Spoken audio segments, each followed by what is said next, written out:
और जाकर घुसा दोनों। तो गाइस ये वो जगह है जहाँ पर हम इतनी देर से ट्रैवल कर रहे हैं और ये माता का मंदिर है। तो सबसे पहले हम जूते वगैरह निकालते हैं और देखेंगे यहाँ की जो ट्रेडिशनल है, परंपरागत चीज़ें हैं। तो आप बने रहिएगा मेरे साथ प्लीज़। और पीछे देखिए कितना ही एक अनुभव सुंदर है यहाँ पे। तो घंटियों का भी यहाँ पर बड़ा महत्व है और चारों तरफ यहाँ पर एक अच्छा सा जो मन स्टिल शांति बोलते हैं ना, जो शांति है गाइस, और इतना बढ़िया यहाँ पे लग रहा है। और मंदिर की लोकेशन की बात करें तो ये मंदिर काफ़ी प्राचीन है, यहाँ पर हर लोग जानते हैं इस मंदिर के बारे में। तो यहाँ पर माँ राजराजेश्वरी का ये मंदिर माना जाता है, हम भी देख सकते हैं गाइस। तो ये घंटियाँ भी हैं, ये सब कुछ भी है। तो चारों तरफ का जो व्यू सब पर कृपा बनाए रखेंगे। तो मैं इस तरीके से व्यूज़ जो यहाँ का लोकेशन से है, और ये घंटियों का जो दिख रहा है ना गाइस आपको, जो घंटियाँ है ना गाइस जी भी हैं यहाँ पर सामने।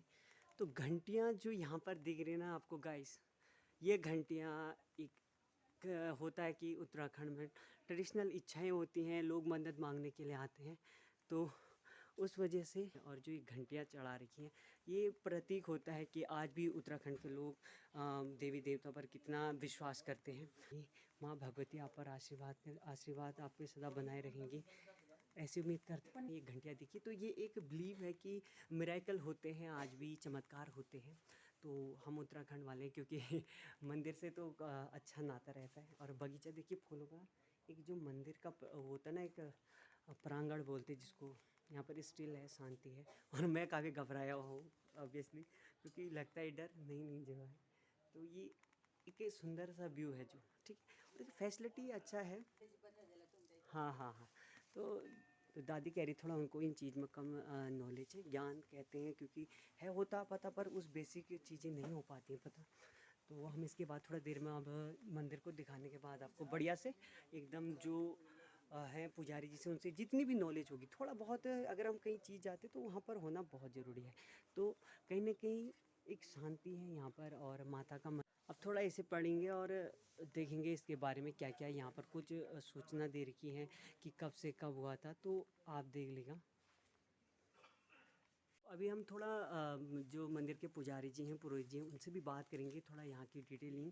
क्योंकि देखो कोई चीज़ अगर हम कहीं जगह जाते हैं तो वहाँ का नॉलेज होना बहुत ज़रूरी है, वरना वो जगह हमारे लिए एक घूमना जैसा ही। तरीका मिलेगा, ठीक है। गांव का बूढ़ा बुजुर्ग या पढ़ा लिखा नहीं होगा, लेकिन अनुभव उसके बाद ज़्यादा है। हाँ, उसके बाद ये क्या अध्ययन होना चाहिए। अब आगे पीढ़ी का स्टूडेंट होता है कि आगे पीढ़ी के बाद जो है पढ़ने का समय नहीं, केवल नेट में देखो और वही पढ़ा वही छूट हो गई।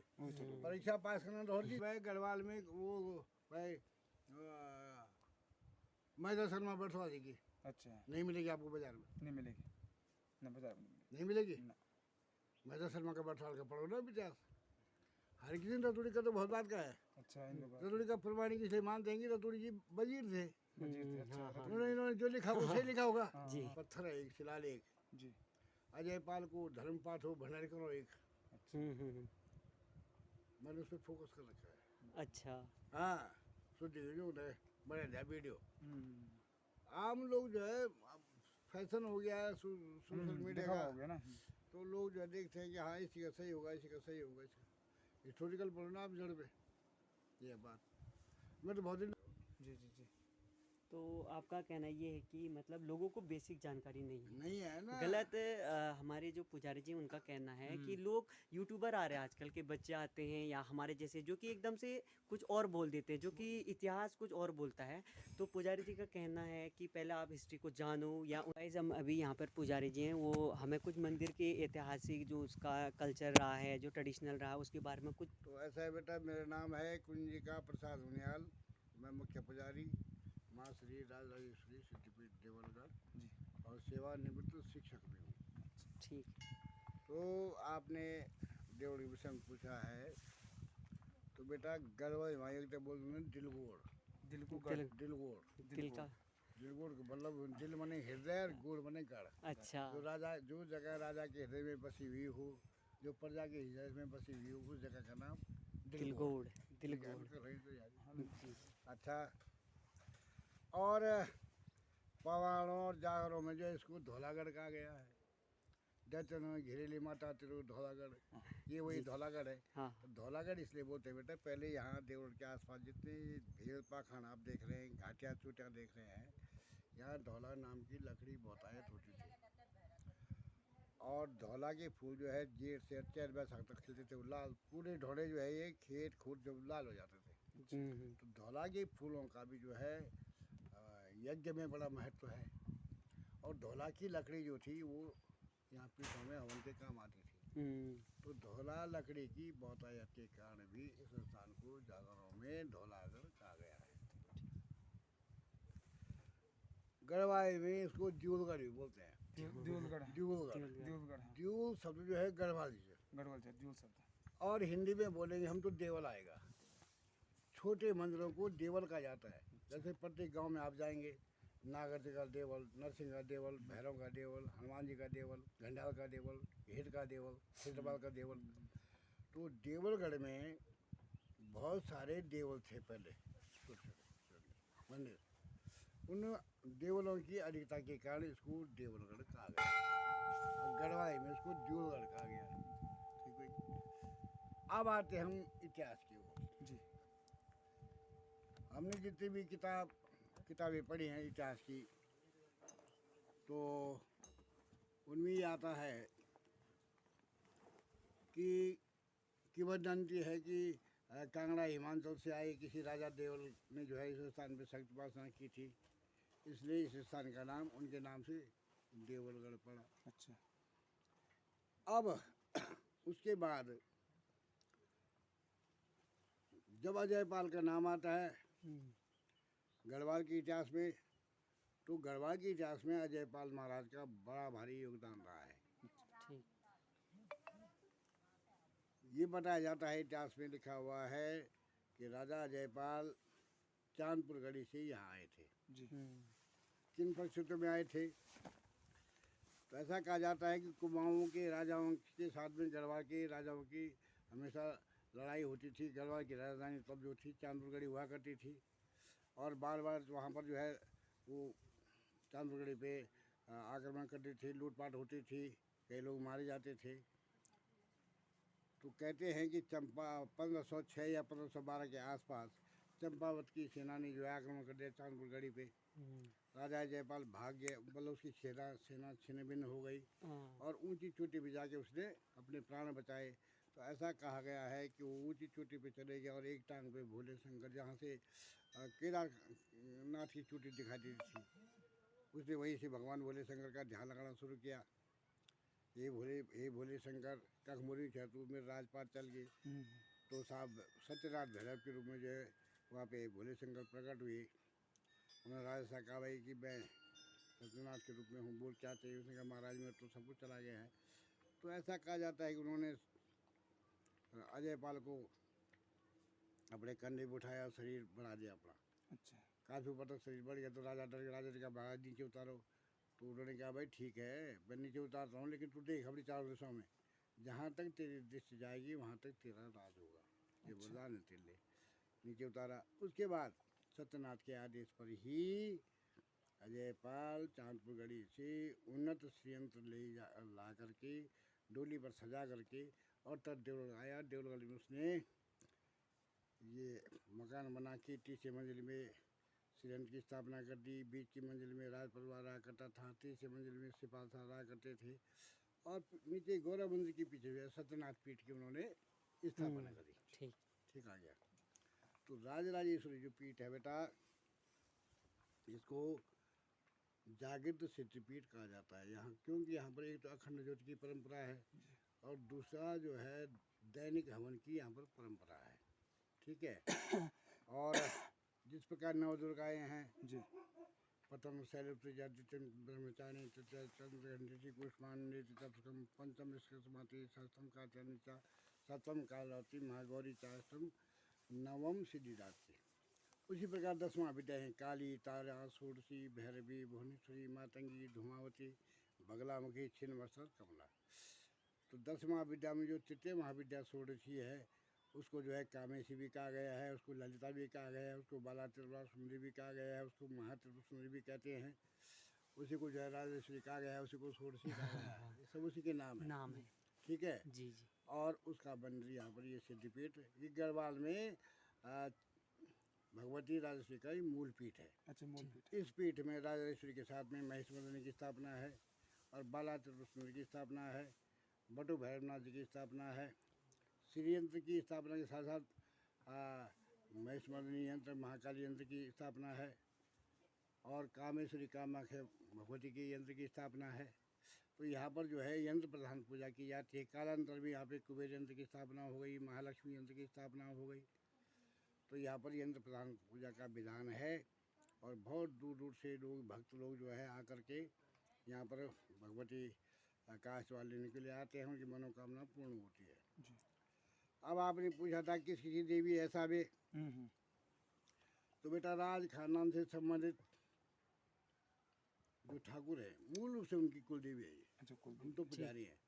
पवार परमार भंडारी कनारी राव तोतला कुंवर विष्णु धनाई नेगी चौहान, ठीक है, गोसाई ठाकुर, बटवाल ठाकुर, नेगी हो गए, आदि आदि जो ठाकुर हैं मूल रूप से ये उनकी कुल देवी है। अच्छा। और तब राज खानदान से संबंधित जो पंडित रहे हैं, खनोड़ी रहे हों, डोबाल रहे हैं, सेमाल रहे हैं, बेला रहे हैं, गैरला रहे हैं, उन्याल रहे हैं, डोबाल रहे हैं, सकराड़ी रहे हैं, रतुड़ी रहे हैं, इन लोगों ने भी इस देवी को अपनी कुल देवी के रूप में स्वीकार किया है। इन लोगों की कुल देवी है, तो वो संक्षेप मैंने आपको बताया। ठीक ठीक। अच्छा, जब नीचे हम इतिहास की बात पे फिर पुनः आते हैं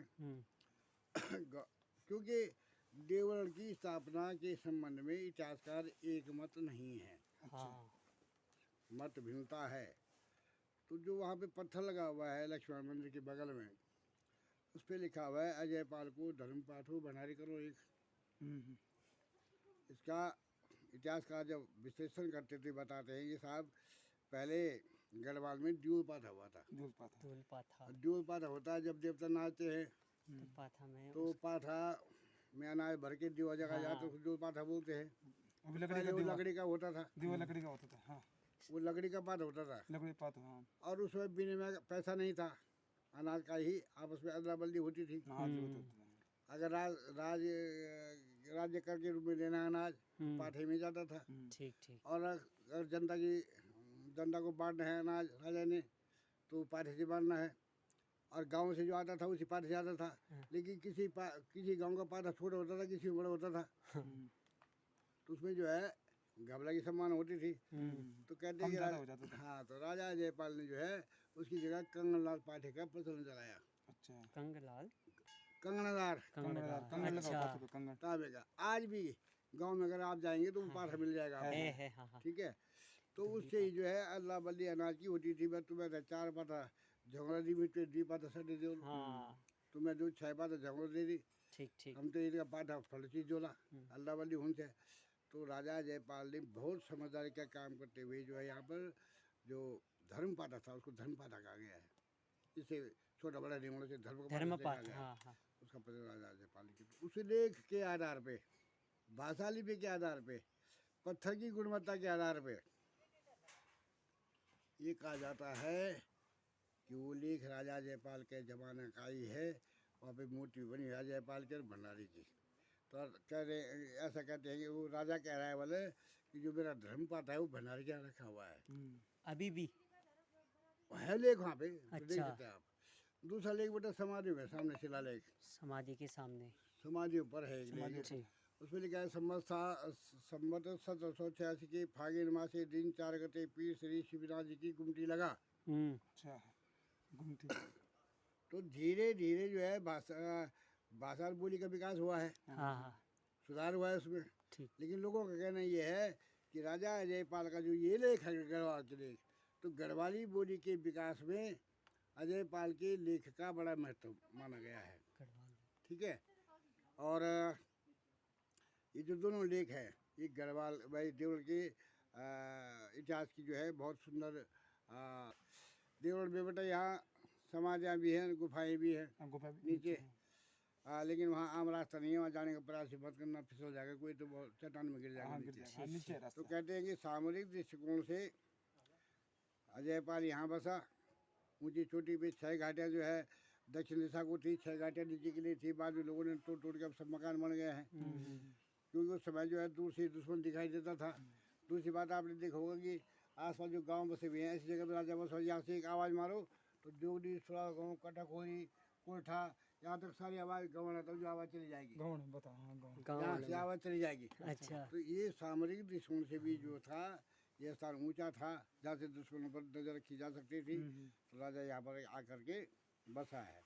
तो ये बताइए, हल्की हल्की जानकारी मैंने आपको दे दी, बाकी कभी समय मिलेगा आते रहेंगे आपके पास।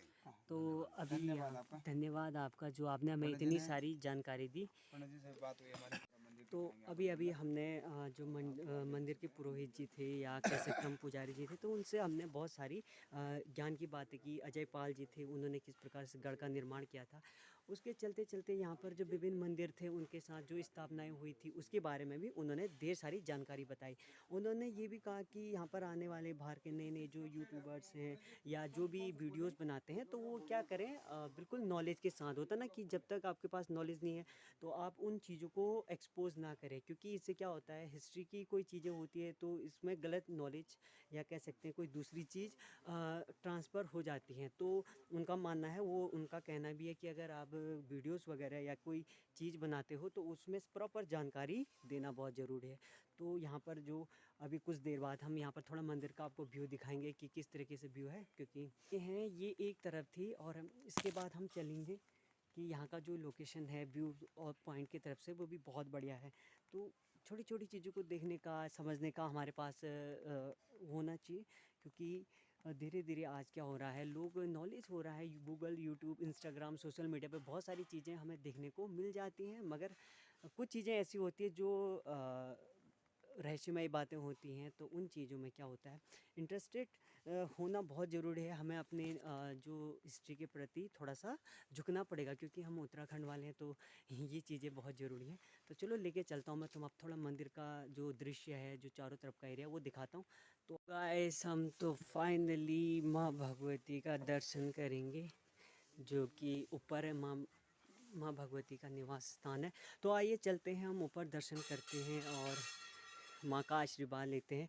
और यहाँ से भी जो दिख रहा है आपको, व्यूज़ दिख रहा है कितना बढ़िया, यहाँ पे जो लोकेशन दिख रही है, ये ही गढ़ है जो कि देवलगढ़ के नाम से भी जाना जाता है। और ये नीचे है गढ़ और ये ऊपर माँ भगवती का जो कि है स्थान है। और जोर से बोलो जय माता दी। और मैया के जो दर्शन हैं वो यहीं से कर पाएंगे।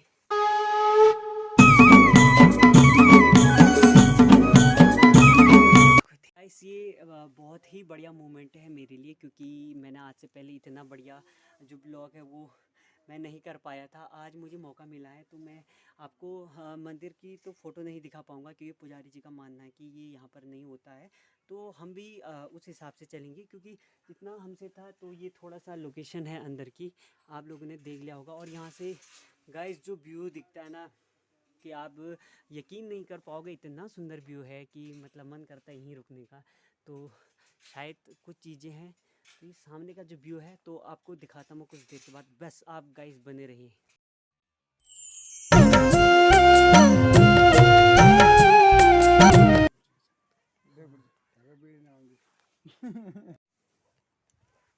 तो अभी सेल्फी मोमेंट हो रहा है, क्योंकि यादगार रखना बहुत ज़रूरी होता है। तो अभी हमारे जो पुजारी जी हैं उन्हें हमें बहुत सारी जानकारी दी है, और पूर्व बुज़ुर्ग भी हो चुके हैं, और भगवान के प्रति इतना आस्था बहुत ही इम्पोर्टेंट है।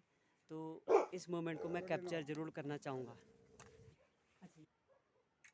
तो गाइस, इसके साथ साथ भी शायद हम भी कहीं ना कहीं इतिहास के पन्ने में आ जाएंगे। ये एक खुशनसीबी की बात है मेरे लिए, और ये मेरा सबसे पहला वाला ब्लॉग था जो कि मैंने मंदिरों पे बनाना अब शुरू कर रखा है।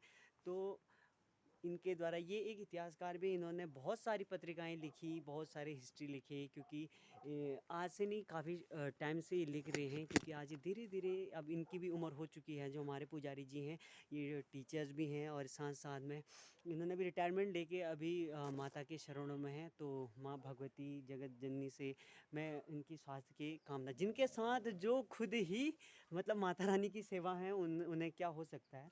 और कुछ पल अभी मोमेंट होंगे, तो देखते हैं।